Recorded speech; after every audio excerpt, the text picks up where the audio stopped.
Alrighty. Great. So thanks again for joining us. We're here to give you these free lifestyle medicine webinars. They're designed to support you on your weight loss journeys because we really want you to achieve long-term sustained weight loss success. Each webinar we do covers an important but sometimes overlooked aspect that's really important to work on for your long-term weight loss journey. So we're really glad to welcome you whenever you want to join us for however long they're helpful for you. So if you've been before, then a very warm welcome back. And if you're here for the first time, then hopefully you'll find the information that we share very useful. My name is Dr. Sarah Baker. I'm one of the GPs for Boots Online Doctor. I've got a background in physiotherapy and a special interest and love for lifestyle medicine. So I'm really pleased to join you today. And I'm here with my colleague Ruth, who will introduce herself now. Hi, everyone. For those that don't know me, I am Ruth Taylor. I'm the nutritionist with Boots Online Doctor and also a registered nurse and health and wellness coach. Like Sarah, absolutely love bringing the webinars to you. It really is our opportunity, or your opportunity, more importantly, to bring along any sort of weight loss related questions so that we can help you really move forward and make this your sort of most successful weight loss journey ever. This is what we want for you. We want this to be something that happens and that it stays in a really positive space for you. We really want to avoid any of the sort of negative things that can happen. If you've brought any questions along with you, please pop them straight into the Q&A box if you can. We generally find them slightly easier to find there. We also have Raman, who's here today helping with all of the IT support. So we'll, between us, also look for questions that come along in the chat box and see if we can make sure that we answer as many of your questions as possible. So we're going to start with a slide share. We're going to be talking about the importance of how we eat, which is just as important, we think, as what we eat, or almost as important. I guess the basic fundamentals of eating is just so important to get right. But we're going to start by asking you how you've gotten on over the last week. And we were talking all about what to eat last week. So we're just interested to hear. Lots of you are going to be focusing on menu planning and increasing your protein and maybe increasing your water a little bit. So if you were here last week, we would love to hear what's worked for you. Have you managed to do anything differently? Is it still a work in progress? Do tell us. There's no right or wrong answers. We're trying to build in a little bit of accountability to our webinars because we know that for many people, that layer of accountability can really help as well. And this is how we're going to do it for the time being. So do tell us. Everyone's gone very silent. Please pop a comment in the chat box or just put a thumbs up if you're on track and you feel like you're doing well. And we would love to hear from you. So do let us know. Great. So no real comments here. So we'll move on, but have a think. Number of thumbs up, though. Sadie, That's good to thank you. see. Brilliant. Sadie, you've increased your protein and keeping track fit. Well done. Um, Brilliant. Ellie, L, you've been eating oily fish. Jane, thumbs up. Well done. So we know that you're focusing and you're here. So well done for being here and giving up your time to be with us today. Let's move on. What are we going to be talking about? There is a recording, Martina, and we will share the link for last week's recording. All of the webinars are recorded now, and the links and are loaded up into a special place on YouTube so we can share those previous recordings with you. So we're going to move on and talk a little bit about the importance of when we eat, how we eat, because this is just such an interesting element of the science that is often overlooked. And as Sarah was saying, we talk about the things that aren't always talked about. So before we launch into talking about the circadian rhythm and the importance of that, we just wanted to ask you what's going on for you. How often are you eating? Are you eating several times a day, a couple of times a day? Are you grazing throughout the day? There's no real right or wrong answer. We're not here to criticize or to tell you off. There's none of that going to be happening. This is just to bring your attention to what's going on for you as much as anything else, and for us to understand who we've got in the audience and what your sort of general habits are. It helps us to know what's going on for you. It really is important for us to start thinking about these things. So let's see. Actually, really interesting to see, isn't it? I think we've got Okay. a number of people that eat less than three times a day. That's about 40, or it's fluctuating a bit, about 43% of the people that are with us. Some people eat or snack quite a few times. That's about 35% of you. So three meals plus a couple of snacks. And then we've got people that have three meals and no snacks. So that's about 15%. And then just a couple that say they're having a general graze throughout the day rather than eating a proper meal. Um, and then three meals and fridge raiding in the evenings. Yeah, there's a couple of people that do that too. Yeah. Yeah. And then quite a few seem to be snacking regularly. So several times a day, around 20% of you, around 30% of you at least once a day. So I guess we are not surprised to be seeing any of this. And afternoon seems to be, oh no, okay, afternoon, yes, has won the poll in terms of when you snack the most, but only by a whisker, really. So evening is also probably one of the most consistent times that people are leaning into snacks. Do you mind if you take a break between eating occasions? So great. I can see 50% of you are trying to take gaps between meals, and some of you are already intermittent fasting. So let's move on. That's really interesting. So thank you. Really interesting to hear what's going on for you. And it's also really helpful for us to just take a minute and think about what actually we are doing, because I think quite often in life we just do things out of habit, don't we? So our circadian clock is really interesting. It operates on a 24-hour cycle. I guess none of us are going to be surprised to hear about that. And it aligns with the light and dark periods of the day and the night. It's essentially our body's internal timekeeper regulating on that 24-hour cycle, releasing hormones in relation to that sort of weight, the light and the dark. So hormones are governed very much around this whole circadian rhythm, the circadian clock, which I find really interesting. So it's not necessarily about what's going on physiologically in our body, it's being governed externally as well. So, what we know is that eating regularly can really help align our circadian rhythm. It can really help improve insulin sensitivity, and that in turn can help improve weight management. So, how interesting is this? So, we have natural rhythms that we should be leaning into. And I think one of the things that's happened over the last sort of 60 to 80 years is with the development of all of our electricity and all of our IT support mechanisms in life, we can extend our window of sort of being awake and alert and about and eating and grazing and snacking far beyond what would be a natural circadian rhythm and a natural time. If we didn't have electricity and light, we would probably all be sleeping much earlier in the evening, wouldn't we? I think it goes without saying. So we've sort of like overextended our time. Interestingly, the research that's looking at this is really getting a grip now. It's sort of a really interesting area of research in the whole weight management, health management field. So it shows that if we eat earlier in the day, it can really help to boost our weight loss. A higher calorie breakfast might help enhance weight loss and insulin sensitivity, which I think is very conflicting to some of the intermittent fasting theories that are going around. So we're here to really get you thinking. And late night eating or eating late or irregularly can lower our insulin sensitivity. So that means that we're much more likely to be insulin resistant. It could mean that we find it really difficult to lose weight. So if you're doing everything right, but you're really stagnating, plateauing, maybe it's time to actually think about the timings around when you're eating and whether you're sort of snacking later in the day. You might not be exceeding your calorie requirements, but it may be that the timing of when you're eating isn't working for you. The other things that we can do, there's plenty that we can do to reset our circadian rhythm. So having a consistent sleep schedule is really important. We have a whole webinar on sleep. So do look on a replay or come to our next run of that.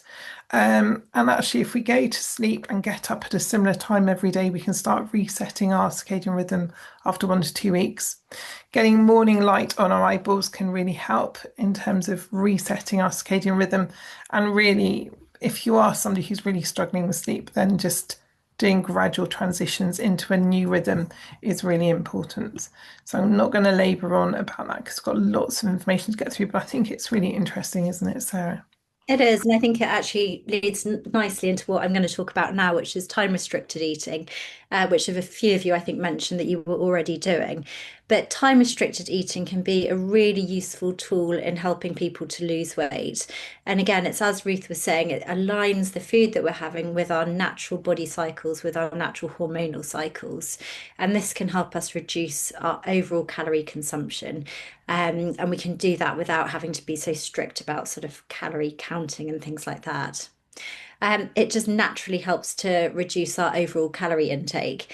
Because if we're trying to eat within a smaller window, naturally we're going to be having fewer meals, probably going to be snacking less, especially if we're mindful about when we're eating sort of later into the afternoon and evening, and therefore consuming overall fewer calories, which is going to lead to less weight gain. There's also been a lot of research done about this, and it's been found that eating in this way, so time restricted eating, helps to increase fat burning. Because when you're fasting, so when you're giving your body a rest, you're depleting the stores of glycogen in the body. That's the stored carbohydrates and the stored sugars. So we can then use the fat that we've got in reserve as our fuel. And that kind of typically and particularly happens after about 12 to 14 hours of fasting. The body shifts more to using fat for metabolism rather than those stored carbohydrates. Ruth touched on this as well. It also helps to support our hormonal balance. It improves our sensitivity to different hormones, hormones like leptin, which is the fullness hormone, and also our insulin sensitivity, very importantly.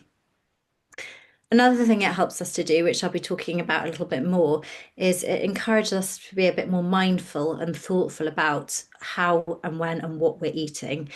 So we tend to be a little bit more intentional about our meals because we know we're fitting them into a smaller period of time. We tend to have less of those kind of impulsive food choices and less of the emotional eating. So again, sort of making sure that we're eating generally healthier meals. So there's different patterns that we've just mentioned on this slide. 12-12 suggests that you're fasting for 12 hours and then eating within a 12-hour window. So that might be 7 till 7 or 8 till 8. The 14-10 is 14 hours of not eating, 10 hours of eating, and likewise 16-8 talks about 16 hours of not eating and then 8 hours of eating.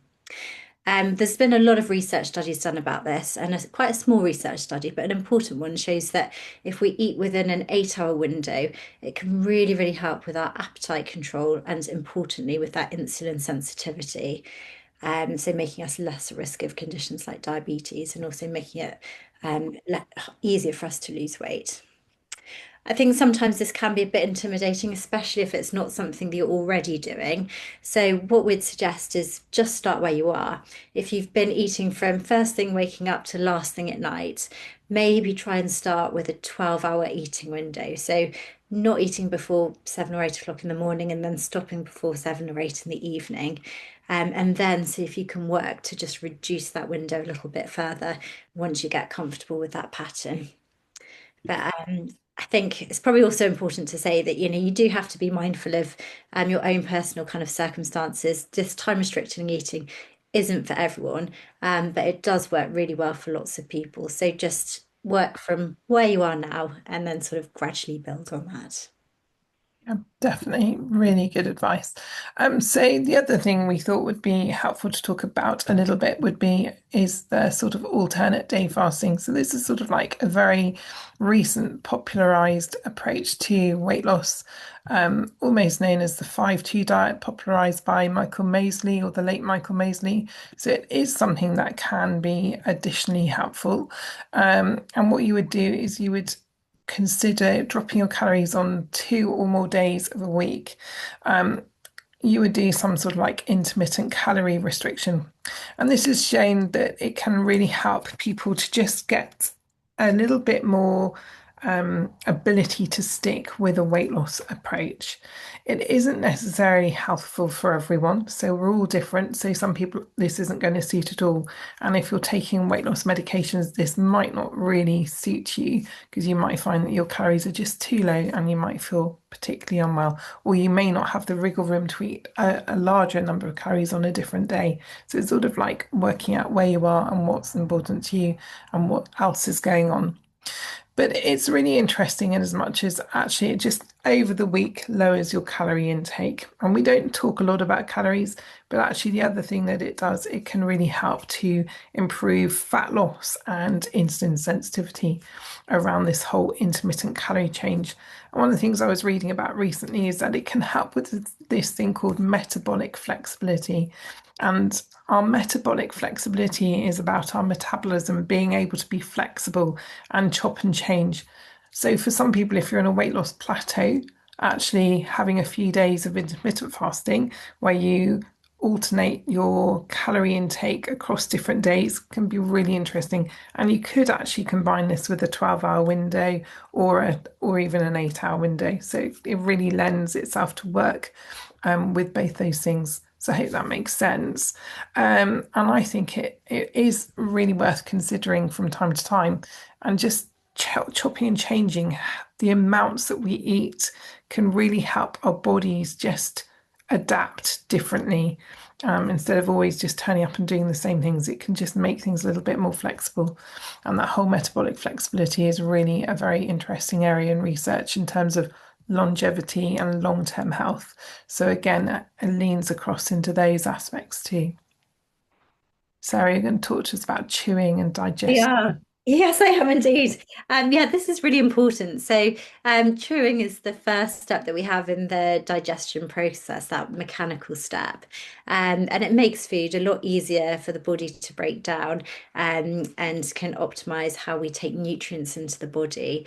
But chewing is also really important for triggering our hormones and helping improve hormone sensitivity.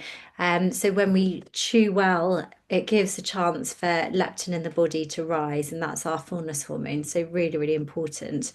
It also allows us to be a little bit more sensitive to insulin and the most appropriate amount of insulin production to occur.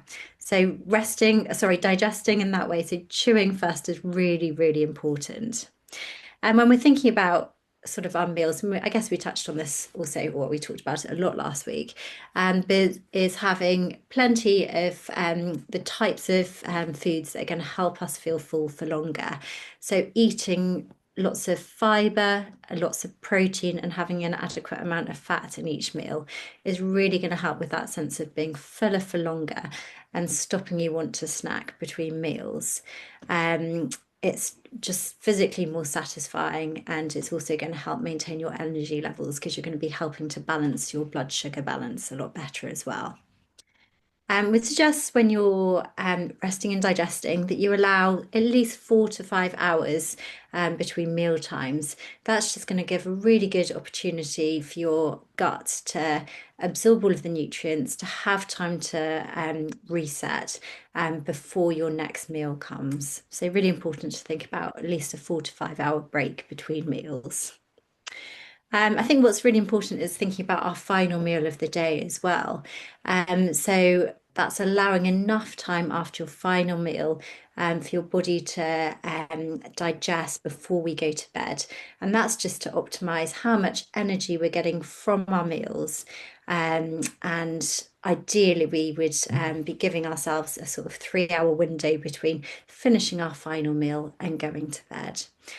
We don't want to be going to bed feeling still too full. And likewise, we also need to be thinking about the composition of that last meal. So plenty of protein in there and fiber as well, just so that we feel full for when we go to bed and we're not sort of wanting to snack again before we go to bed. I think, it's just important to be sort of disciplined about how we're eating. Sometimes people are still going to experience a few cravings if we've got 3 hours after our meal before going to bed, but that's likely to be more of the psychological cravings than actual physical cravings if you're eating in a way that's helping to optimize that feeling of fullness in the body. And if you want more information on that, then I'd suggest having a look at our core meal plan, which is what we always sort of refer back to as the ideal way of eating. Very much so. And I guess in combination with thinking about chewing your food and really taking time to digest, and one of the things that we know can also help is how quickly we actually eat that food. So the recommendation is very much to slow down. And interestingly, some research that looked at the speed that people consume their food found that people who eat quickly are twice as likely to be overweight or obese than people who eat slowly, which I found really staggering.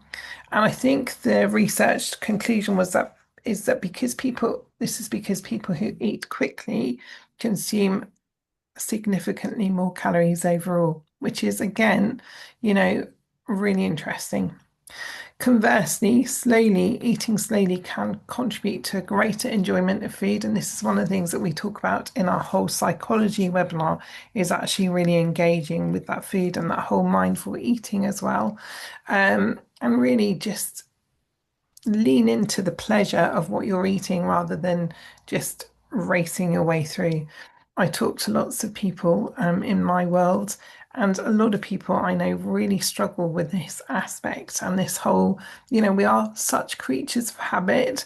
So people find it really difficult to slow down. But maybe the first point is to just sit at a meal table. And if you're eating on your own, just try and focus on the food that you're eating. Don't distract yourself with the television or emails or whatever is distracting you, and really just be mindful about how quickly you're eating. And if you're eating with other people, just see who finishes first and see if you can not be the person who wins that race, because actually it can really help. And interestingly, the number of times we chew has been helped to increase the satiety, that sort of like feeling of fullness that we get from a meal. So actually, if we chew more say, and we take longer over our meals, we'll actually have a better sense of fullness as a result of eating. Such an important and very overlooked element of how to really be healthy, isn't it? I find it utterly fascinating. Indeed, yeah. And I think the other thing we would say to just have a think about is how much you're snacking. We know from that poll earlier that lots of us do tend to snack throughout the day. And we do it because, often it's that we've had a bit of a blood sugar dip and we're wanting to give ourselves a little bit of a boost. So I guess the main recommendation is to really think about how you balance your meals so that you've got plenty of protein in there to keep you feeling full for longer and plenty of fibre. And thanks, Raman, for popping up that core meal plan. Really, really important to have a look at that. If we're balancing our blood sugar levels, we talk about this a lot in the webinars, then and keep them nice and even. So eating low glycemic index foods, the foods that take longer for your body to break down and release sugar more slowly into the body. Having that really good balance of blood sugar is going to help us feel full for longer and stop big swings in blood sugar balance, which is going to make us want to snack more. And that ties in with that why. So, moderate or modifying the kind of insulin levels and the blood sugar levels in the body. We'd also suggest increasing, oh, sorry, just looking outside increases fat loss. So eating in that way is going to also help you to increase sort of fat as well, which is obviously what we're aiming for with this weight loss journey. Um, From the healthy fat perspective. So if you're confused about that in any way, do look at the core meal plan or ask any questions that you've got. And then when we're thinking about snacks, don't forget to include drinks in this. I think we have become such a society of coffee shops, coffee establishments, meeting friends for coffee. There's always cake involved as well with my friends for certain. So you need to really be thinking about, okay, where is your coffee coming from? Are you getting it as a takeaway? Are you adding in all sorts of additional flavorings, maybe from syrups? coffees can add in a huge amount, or other drinks like hot chocolates. There are many drinks which add, unfortunately, a lot to the party in terms of creating a lack of insulin sensitivity and sort of leaning into the sort of needing to produce more insulin just to manage your drink, which is really concerning. And then also alcohol. We don't talk about alcohol very regularly. We do have a whole podcast, I think, which is dedicated to thinking about alcohol and the sort of how to have alcohol safely and in a way that is healthy and isn't going to lead to weight gain. But we know that actually alcohol can really have a sort of direct impact on preventing weight loss. And one of the reasons it's thought is that we have to process alcohol by detoxifying it through our liver. And whilst you're doing that detoxification of alcohol, your digestion and absorption is interrupted. So when you're interrupting those things, you're much more or less likely to be able to burn fat at the same time. Um, Also, moderate alcohol consumption is known to be associated with increased visceral fat. So that's a type of fat that sits around our organs and we know is very unhealthy, and an increase in our abdominal sort of waist circumference. So it's really interesting. So some research that was published in 2022 found that consuming beer and spirits really does lead to increased visceral fat, whereas red wine may help to reduce visceral fat with a moderate intake, and also white wine may help to improve some element of bone mineral density, which for many women in the menopausal phase of life is really important to be thinking about. Artificial sweeteners in drinks are something that can be linked to later on having more sugar cravings and an increased dependence on sugar-rich foods and sweeter taste of our foods. So we really want to be thinking about whether we're having those artificial sweeteners in our drinks, whether there's something we can do about that. And interestingly, sweetness without calories has been found to activate our reward pathway in our brain, and this can again cause an increase in our appetite. Finally, on the whole drink story, drinking water. Sorry, this is our favourite thing when we're talking about drinks, but found that drinking 1 or 2 glasses of water before a meal can help to reduce our appetite and support weight management. So, really interesting. Don't forget the drinks. I think it's such an important factor. We've got a final poll, and Sarah, you're going to wrap up the slides. Yeah, so just a few bullet points just to recap. So we would love you to start thinking about initially how often you're eating and whether you can eat in that smaller time window. So whether you can start with that 12 hours and then bring it down a little bit further. We'd love you to just be a bit more mindful about how you're eating. So just taking time to think about your eating, to think about your meals and chew your food, really savor and make the most of your meals. Try and think about eating a balanced meal 2 to 3 times a day. And by doing that, hopefully it's going to reduce that need to snack. And then finally, just to think about varying your food around different events that are going on in life, around exercise, but still keeping it within that sort of time restricted window, if you like. Brilliant. We're just going to share the dates of our next webinar and then we'll have a look at your poll answers. So do keep those coming in for a couple of minutes, and then we'll move on to your questions. And we got a clear winner here today, Sarah, haven't we? It's very interesting. We have, yes. Everyone is feeling very inspired to chew more, which is brilliant news. And also thinking about that window, the time eating window. I think that's really great. Yeah, I think we're going to ask you again at the start of next week's webinar how it's gone for you. So really do try and stick with that. There's a couple of other things that people are keen to do, and that's sort of consciously reduce snacking, which is great, and also just be more mindful, so tracking how often they're eating. Brilliant. That is really great. Thank you for doing that. It's really interesting and also hopefully gives you some little bit of accountability to maybe jot down and think, right, this is what I'm going to work on this week. Because I think sometimes we just need to have a fresh approach to everything that we're doing. So we're going to stop the slide sharing.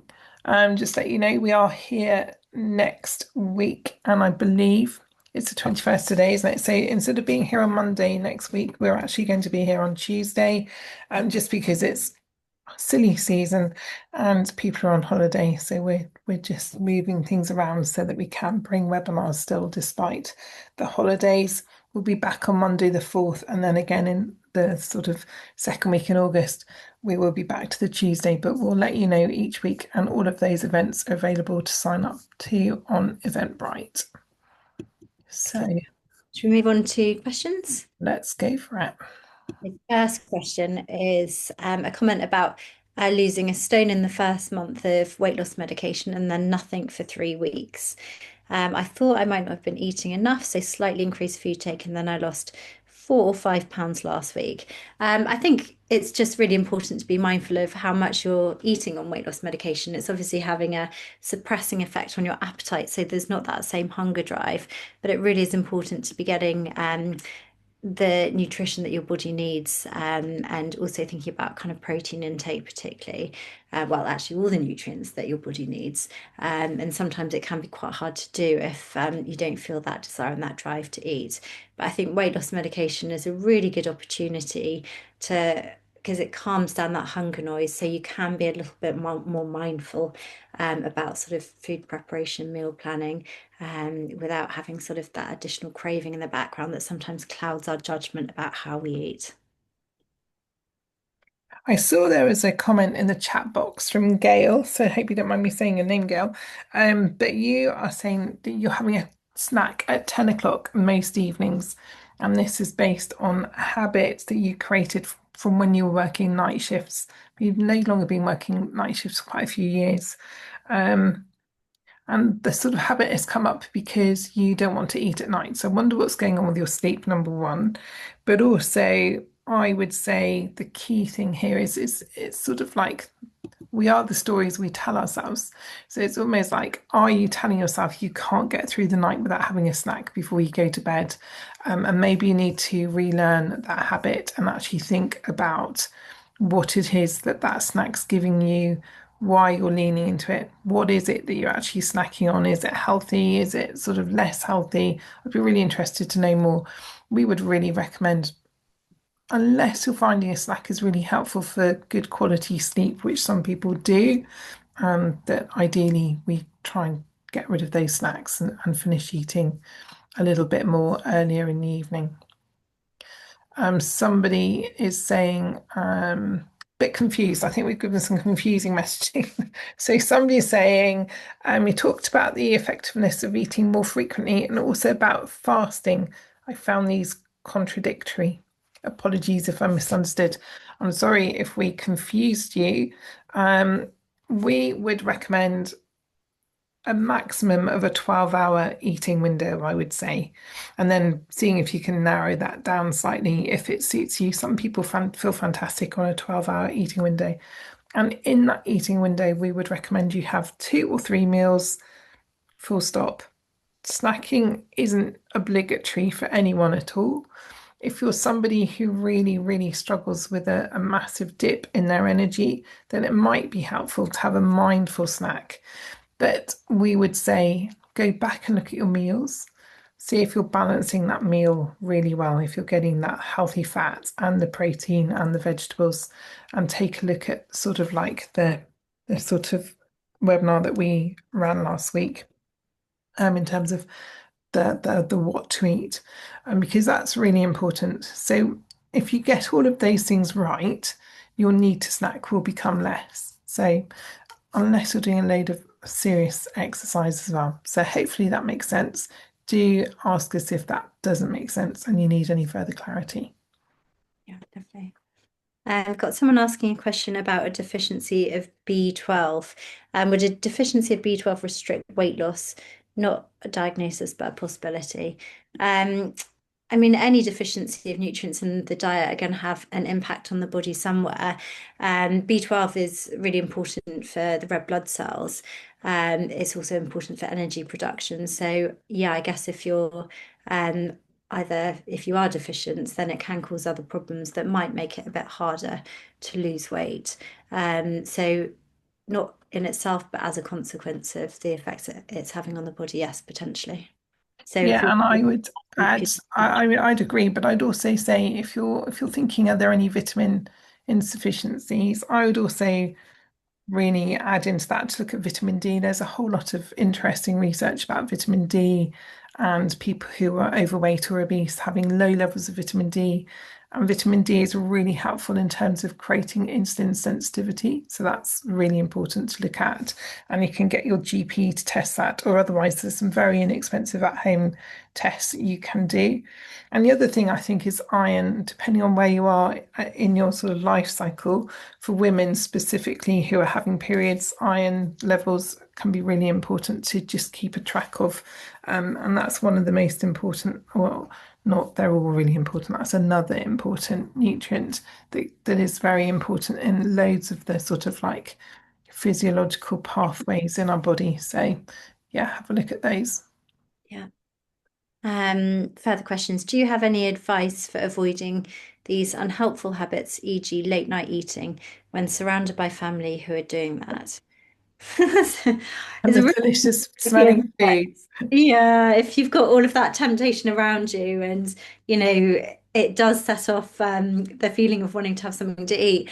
I mean, first of all, would they be on board with reducing their evening snacking? Is it something you could do as a family? It's so much easier if everybody is on board and everyone's on the same page. I appreciate that's probably easier said than done. Other things are, can you take yourself off somewhere else so you're not smelling those delicious smells, that you're not being tempted? Is there anything else that you can be doing? Because it is very hard just with willpower to avoid the temptation. And is there anything else that you can be doing to distract yourself? Is there a book you can read? Is there a project that you're working on? Is there, a hobby that you have that you could be doing? Um, it's definitely not easy, and I think everybody being on board together is probably the best way to manage that. I don't know if you've got any other advice, Ruth. It's a really, really tough one. I think everything you've said is right. I mean, I think maybe just prepare yourself a healthy snack so that you don't feel left out. So maybe have something that is less unhealthy and see if you can encourage them. It's really tough. So see how you go with that. I I guess think we if you're just doing have to that, if be you're going to have, determined. sorry, I was going to say move your when you start eating in the morning to a little bit later if you're still trying to eat within a smaller time window. So maybe try and eat a little bit later in the day and then finish a little bit later. Sorry, Ruth, I interrupted. I didn't mean to. No, sorry, that's fine. I was just thinking it's difficult because if it's very late at night, then it could really be having a massive impact on your ability to lose that weight. So I think, it's what do you want more, the snack or to lose weight? I think we sometimes have to be really honest with ourselves about what our why is, what we actually want to achieve, and just do it one day and see how it feels, and then the next day see if you can do it again. I hope that helps. Somebody is saying that they've lost 5 kilograms in 2 months, but feel that they should lose 10 kilograms in those months. Why is my weight loss slower? Actually, we would say that's a really healthy amount of weight to be losing in 2 months. And it's difficult to know in the context of, is this you've just started on a weight loss journey? How much weight have you got to lose? Are you managing to eat following sort of like that core meal plan advice? What are you eating? How often are you eating? What are you drinking? How often are you drinking? All of those things need to be looked at. How's your stress? How's your sleep? How is your blood sugar? All of those things make a big difference to how much weight we lose. But actually, as a rule of thumb, we would say half to 1 kilo a week is really ideal. So, 5 kilos over 2 months. The research tells us if we lose weight slowly, we're more likely to keep it off. So, just look at it as a positive, and it is a loss. So, really let us know. It can be really disappointing, but honestly, it's also, sorry, Sarah, I don't know if you want to say anything, but I would lean into that how you're feeling, how's your mood, how's your energy, how are your clothes fitting you? Really think about those things. Try not to overthink the scales. Otherwise, it can really derail us. Yeah, I agree. Someone's asking if it's okay to have 2 meals a day instead of three. Absolutely. I think we're conditioned into thinking that we need to have 3 meals a day when no, if you're getting adequate nutrition from your 2 meals a day and you're eating in the right way, that's absolutely adequate. So no, you don't need to have three a day. Somebody's asking, is it necessary to include carbs in every meal, e.g., cereal, bread, pasta, rice, potatoes? Absolutely not. I think that we're all different. So some people would really not do well without those carbs. We need a certain amount of carbs, but I would say the sort of whole grain carbs are the ones we need in moderation. And I always think about those as being our real energy foods. They give us energy in our cells, and our cells need that energy all of the time. So we do need a small amount of those. And then if we're doing a lot of physical work or physical exercise, we may need to think about a small amount more. But you could take it down to just with one meal a day and see how you get on with that. So you don't need it with three meals. So see how you go. Someone says they're struggling a bit with constipation, on weight loss medication. They're drinking plenty of water and limiting alcohol. Um, I would say make sure you're having plenty of fiber in the diet as well. That helps to increase the stool bulk and pass through. Eating lots of water, really important, and also exercising, getting that bowel moving. Brilliant. Somebody is asking, and this is a great question. I actually wanted to raise this subject, so well done for asking the question. I was thinking myself. So somebody is saying they snack with healthy foods, fruit and vegetables throughout the day because they thought it was important to help them maintain their blood glucose on an even keel. That is exactly what I was taught when I started training in nutritional therapy, which is several million years ago now, or it feels like it anyway. And so I followed that advice and found it really didn't help me at all. It's hilarious, isn't it? So the science changes, our knowledge changes, the research changes. What we now know is actually gaps between meals, those sort of like 3 to 5 hours between a meal with no eating is so much better for us in terms of insulin sensitivity, allowing that resting, the digesting, and for our insulin to work and then to go back into a normal level. If we're constantly providing our body with a source of fuel, even if it's really healthy, we're going to have to produce insulin in response to that. And so we're going to have a little tip up with the insulin. And all the while we're producing that insulin, which we can also produce for other reasons as well. It's just going to get us out of the rhythm of insulin sensitivity and really be a block in terms of weight loss and reducing inflammation in our body. So thank you for asking. I love that question. Love all your questions, but that one for me today, that's my star question so far. Brilliant. Someone else asking about a symptom. I've always felt a bit nauseous in the mornings and struggle with breakfast, which I think leads me to eat later for all my meals. There is no medical cause for this. I've just always been that way. Should I try to push through? Um, Sorry, when you say push through, do you mean eat breakfast or eat earlier? I think if you don't feel like eating in the morning, some of us just don't. We just don't feel quite ready for it.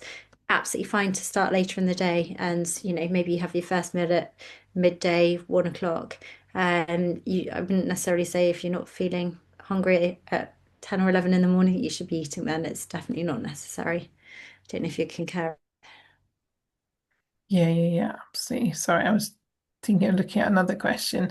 Somebody was saying that they've been drinking lots, well done, since our webinar last week, but you're finding you're having to get up really regularly to go to the loo at night. That is really common. Sorry to hear that, and it's really frustrating, and that disturbed sleep doesn't help anyone at all, does it? And in terms of mindfulness, then it's all gone out the window if we're really exhausted. So I would say maybe bring your water intake, sort of calm things down in the evening as much as you can, and see if you can calm that down. You should find once your body gets used to having more water that that effect starts to settle down. So just see how you get on. I'm sorry, but it's great that you're drinking more water. Well done. Somebody asking about exercise. Is there a good time to eat around exercise? I would say it kind of depends actually. If you're somebody that feels that you need to have something before you exercise, then probably eating about half an hour to an hour, just having something small before you kind of get going with your exercise could be really beneficial. But generally speaking, for kind of muscle repair, to help sort of recovery, having a proteinaceous meal after you've exercised may actually be a lot better. Okay. Great, that's good. And that ties in with the question of somebody who is eating the last meal at 3 or 4 and doing cardio around 5:30. I would say exactly what you said, maybe making sure you've had some protein rich meal after your cardio would really help in terms of that muscle mass perseverance and sort of retaining healthy muscle mass, which is so important. And also with your cardio, maybe just a little bit of resistance as well if you're not doing that. Um, Personal question, but what are your favorite healthy meals? That's a nice question. I like that. I mean, for me, it would be something like salmon and then some veg on the side. Um, Light, healthy, got protein in it, so it keeps you full, and then all the kind of phytonutrients and minerals from the vegetables. Ruth? Yeah, at the moment, I'm really into salads and just making lots of yummy flavors, really, and herbs. I just cooked I managed to buy a huge number of tomatoes yesterday, sort of cherry tomatoes. So I've cooked a big tomato sauce up with herbs and spices last night and some onion. So that will be part of quite a few meals over the next few days, I think, with some fish or something. So it'd be really delicious and really healthy. So yeah, just the more you find foods that you love, it becomes easier, doesn't it? Somebody is saying, I'm going to read a question out because I'm struggling to make sense of it because I'm trying to do two things at once, things. So somebody is saying, since becoming menopausal, they have breakfast around 11, which is a scrambled egg with bacon, and then dinner around 6 if you're hungry. And if you're hungry before dinner, you may have an apple. At times, I may go off carbohydrates for months, but my weight seems to be stagnant. Okay, it might be just based on that snapshot view of what's going on for you, is that you may actually just not be eating enough. And one of the things I have found very much with working with people is that if you're in that sort of menopausal, postmenopausal, perimenopausal phase, sort of like in those sort of middle years, it's really worth thinking about that 12-hour eating window, just because I think it's a time when we really need our hormones to be balanced as much as possible. So eating 3 meals and balancing your hormones may really help in terms of then helping with that insulin sensitivity. One of the things that happens when we are menopausal is we can lose insulin sensitivity. We have a whole webinar dedicated to weight loss around menopause, so that may be relevant to come to. So try 3 meals, try really leaning into that protein. And just see if the 3 smaller meals without a snack can make a difference and let us know. I hope that helps and I hope that makes sense to your question. Somebody's saying, is a teaspoon of sugar in my oats porridge bad for my losing weight? That's a great question. I would say avoid it if you can. You could have something like a little bit of maple syrup or stevia, and that would bring the sweetness. And the other thing you could do is add some cinnamon or some vanilla, which brings sweetness without any additional calories. And cinnamon, there's a little bit of research that suggests that cinnamon might help a little bit with blood sugar stability. So have a go at that. Does it work to keep good habits during the week and allow later snacking on a weekend, or is it better just to change the habits entirely? I would say it's better to change the habits entirely. If you're still doing it at weekends, then there's a chance that it can kind of creep into every day. I think it's best if you can just reevaluate how you eat and try and avoid those late night snacks altogether. Great. So somebody's asking about adding squash to water because they hate the taste of water. It doesn't contain any artificial sweeteners, so that sounds reasonable. There's also something new to the market called a water drop. I don't have any shares, but I really liked the look of that when I had a look at it. And that may be worth adding in to your water. So see how you go. Someone's mentioning about certain foods that help or hinder sleep. Is there any truth in this? We do an entire webinar on sleep, and yeah, there's definitely foods that help with sleep. Ruth, this is your kind of special area, isn't it? Of Yeah. kiwi, So things like which kiwi, and actually a daughter's friend said she was doing that and it worked. So kiwi can help with sleep. the Um, Montgomery cherries. Is that The Montmorency cherry. the The Montmorency cherry? Montmorency cherry. Also passion tea, passion fruit tea can really help with sleep. Swapping to chamomile in the afternoon, passion fruit tea, those can help.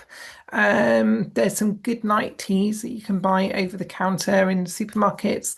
They're great. Some of those have got some really nice ingredients in. Look at the pucker blends, they tend to be really good. Um, and yeah, avoiding stimulants is the other side of the coin. So you want to be sort of really bringing down anything with a high sugar content as much as you possibly can. Alcohol can really impact sleep. Coffees can be problematical for some people. We've got a whole webinar on this, so do come along or watch the replay, but that's a snapshot view of the things that you can do. Yeah. And we've just got a few remaining questions about weight loss medication. So one of them started on weight loss medication. I'm finding a lot of food very unappealing and repulsive at times. Is this normal, and do people find themselves needing blunder foods or more particular palatable foods? I mean, it's certainly not uncommon for your food preferences to change when you're on the weight loss medication and for you just to not want foods anymore. That's part of the way the medication works, is it acts to suppress and reduce appetite. Um, and certain foods make you feel give you symptoms, so you may want to avoid those too. So yes, it can change your food preferences, but we would just still encourage trying to eat that sort of core meal plan, so you're getting plenty of healthy foods into the diet. Yeah. And in combination with that, in the chat box, there's a few questions around this too. So somebody's saying, Sadie, you're saying you feel lightheaded, so snack for that reason. Um, could that be because you're not eating enough at meal times? Yes, I would really look at that. There are other reasons you could be lightheaded, so it's always worth checking your blood pressure to make sure you haven't got any issues with high blood pressure because, or even low blood pressure. So make sure it's not that, obviously. But if you're not eating enough in your meal times, that can really lead to a feeling of lightheadedness. So really check out, maybe try playing around with your foods and see if that helps. Maybe keep something like the food and symptom diary tracker for a while.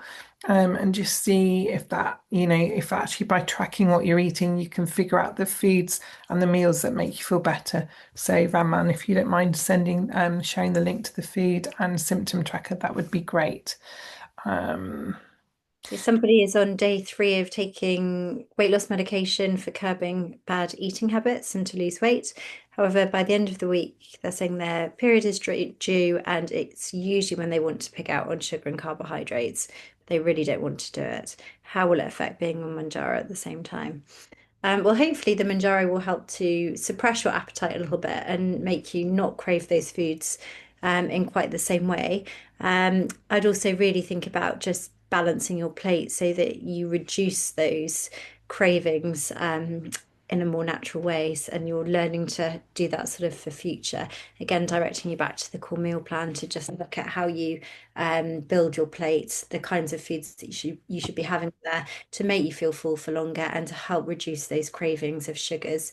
Because we want to aim for low glycemic index foods to keep you feeling full for longer, avoiding those cravings. Yeah, and also just really lean into those healthy fats as much as you can. I would say if you've only just started your journey on something like Manjaro, you may find that this month you may not notice that complete satiating effect from Manjaro.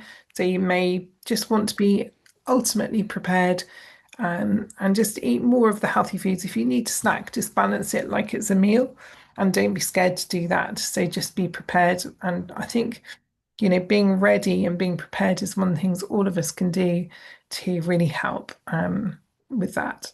There's a couple of people, I don't know if it's the same person who's put a comment in the chat box, but there's also a comment in the questions about comparing their weight loss, their speed of weight loss to other people and feeling like they're not achieving as well as other people. I think that's the worst feeling in the world, isn't it? But it's the last thing we want you to do. We want you to just be rowing your own boat. We're all different. We all have different bodies, different body compositions. We have different life things going on.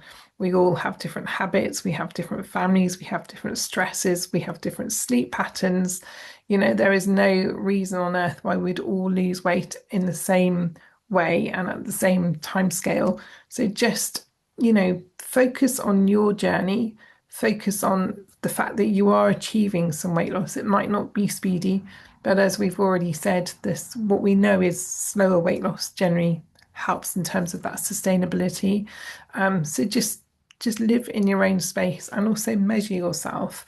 We know that people will often lose centimeters when they're not losing a huge number of kilos or pounds. So really just hang in there as much as you can. Yeah, okay. Um, So someone's saying which foods are best to eat if you're feeling nauseous? Veggies and protein feel quite hard at times. Um, it tends to be actually the less flavoursome foods that are better for when you're feeling less well, when you're feeling a bit nauseous. Also, having ginger in food can help. Ginger tea, that can be really good. Um, but yeah, I would say sort of less flavoursome foods, blander foods tend to be better for if you really are feeling quite sick. There's a great question. I don't know if you're still here, Paul, but you're asking about the sort of negative consequences of drinking these sort of low sugar hot chocolate drinks like options. Those can be very artificially sweetened and really create that sensation that your body is receiving something sweet. All the while your body and your brain have had that message that you've had something sweet. It's going to have the same physiological response to having had something sweet. So you're going to release insulin in relation to that anyway. So you're going to have an insulin response, even though it's an artificial sweetener. So that is why we're very much advising that you avoid those as much as possible. And you'd be better off just having a normal drink and maybe just having a piece of dark chocolate afterwards and just sucking that piece of dark chocolate and getting the boost from the chocolate that way. It's sort of light years apart, but it can have a really positive effect. So I hope that helps. Somebody asking as well in terms of blood sugar, how to regulate blood sugar. It gets really low before you're due to have a meal. Do you think perhaps again for you it would be worth keeping that food and symptom diary and just seeing whether you're eating enough protein? Are you getting that 1 gram of protein per kilogram of body weight? Is that really working for you? Are you eating enough? What life stage are you on? Because actually, for some people, there may be a need to increase that protein. So start with your protein, figure out if you're having enough per day, 1 gram per kilogram of body weight per day divided across your 2 or 3 meals. If you're managing that consistently, then up that a little bit and see how you get on with that. And that should really help in terms of just managing that blood sugar regulation. If not, let us know. Or, if you're feeling really grotty, then please do speak to a medical professional. Yeah. Someone asking a question again on weight loss medication, lost almost 3 stone, currently following a calorie plan to go with injections. Should I count calories or just eat smaller plates? I find weighing of everything time consuming and difficult when cooking for a family of 6. Um, that sounds incredibly time consuming and labor intense. And probably by now you've got a good idea about how many calories are in different foods, different meals. We wouldn't advocate calorie counting. It's not always the most accurate and it's incredibly laborious. We would suggest get used to understanding which foods nourish your body, which foods make you feel good, and focusing on smaller portion sizes and thinking about the times of day you're eating and how many times you're eating. So going back to 2 to 3 meals and trying to cut out snacking. Yeah. Somebody is saying they need advice about anti-inflammatory foods. So I would say start by having a look at the Mediterranean eating plan and see how you get on with that. And then you need to be just thinking about one of the key things in terms of anti-inflammatory are the foods that A, nourish your body with healthy fats. So have a look at all of those. But also B, don't cause a spike in your sugar by being too rich in very absorbable carbohydrates. So the sort of white foods will be very quickly absorbed. So they'll have a spike in our blood sugar, and that will cause an inflammatory spike as well for some people. So it really is worth just looking again at the core meal plan, following the foods in there, following the Mediterranean style of eating, really boosting in those healthy fats and really bringing out things that really are sugar rich as much as you possibly can. There's a lot, hopefully that's a good, helpful starting point. Someone's concerned about missing the sessions, the webinars due to workload, and will we be sharing future recordings? All of the recordings are available on the website. And I think Raman, you could also maybe share a link for that. That would be really helpful. Yes, So on YouTube, so yeah, you don't ever have to miss any of the webinars. no, you never have to miss any of them. uh, Right, so Somebody's been on Manjaro for 3.5 weeks. In the first 2 weeks, lost 2 kilograms. In the last 1.5 week, only lost half a kilo. Is that normal? I've opted to stay on a lower dose for another month. I'm wondering if that was the wrong decision. I would say so. You've lost 2.5 kilos. Is that right? 2.5 kilos in total in 3.5 weeks. That sounds reasonably what we would expect, to be honest. There will be And I think fluctuations in the weight loss as well over time. what That's we normal. Yeah, and what we're keen for is for you to relearn the habits that sort of got you into the point where you wanted to be focusing on losing weight, and actually be thinking about relearning your eating habits as much as you possibly can, and any lifestyle changes that might be beneficial to make as well. So really, it's about using Manjaro as much as possible as a crutch to help you with those changes, in my opinion. So. Lovely. Thank Any you. last comments for you? I think we're almost at two. So thank you so much for staying here. Um, A big thank you for everyone joining us today. Think about what you are going to take home and work on for next week, because we'll be keen to hear about that. And just a big thank you for joining and staying with us. yeah, thank you, everyone. Really good to see you. Have great weeks, everyone. And do let us know next week how you got on this week. We'll look forward to seeing you then. Thanks, Raman, for all Thanks. of your help. I think you've been For busy. Bye, everyone.